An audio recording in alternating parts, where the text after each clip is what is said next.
With a traffic load injected into a network, it becomes equally important to understand, is our routing protocol good enough just to provide us the routing paths? Or should the routing paths also meet the criterion according to the offered load injected into the network? It turns out that path discovery alone is not enough.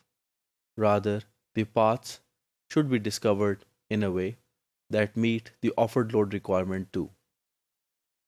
In this module, we shall understand the notion of optimal routing.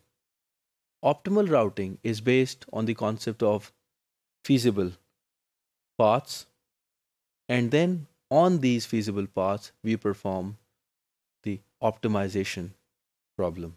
The reference for the sake of this module is again by Anurag Kumar, Joy Kuri, and Majumdar, an analytical approach for communication networks. First, let's define what feasible routing is.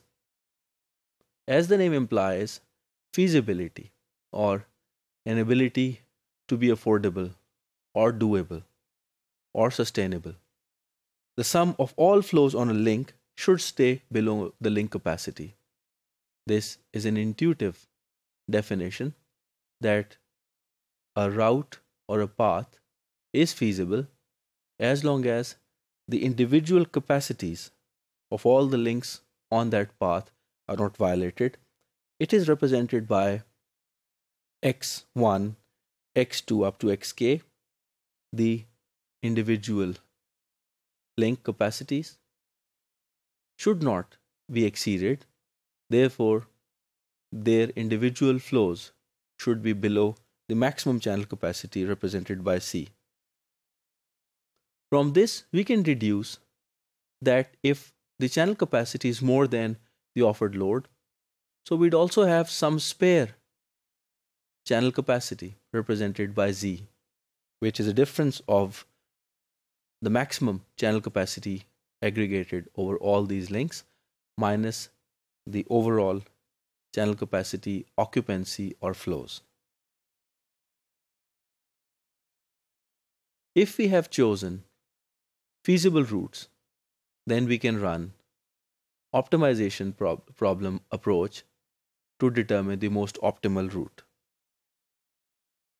For that, if we are given a network and a set of demands, by demands we mean the requirements in terms of quality of service parameters, there could be various feasible routes.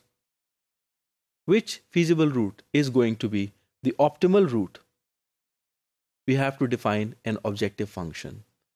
The objective function is much more than the channel capacity constraint we have seen just now.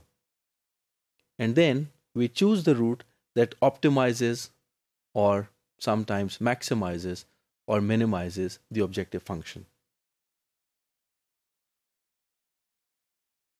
In this case, the optimal routing could be a route or a path that maximizes the smallest spare capacity.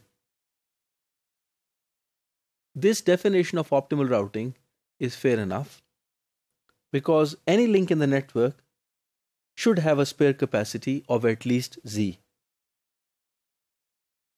If we try to maximize smallest value of Z, we are increasing the chances of not only admitting the current flows, but also accommodating the futuristic flows so that when futuristic flows are admitted while current flows are flowing through the network, congestion does not happen. This is what is the approach adopted in optimal routing.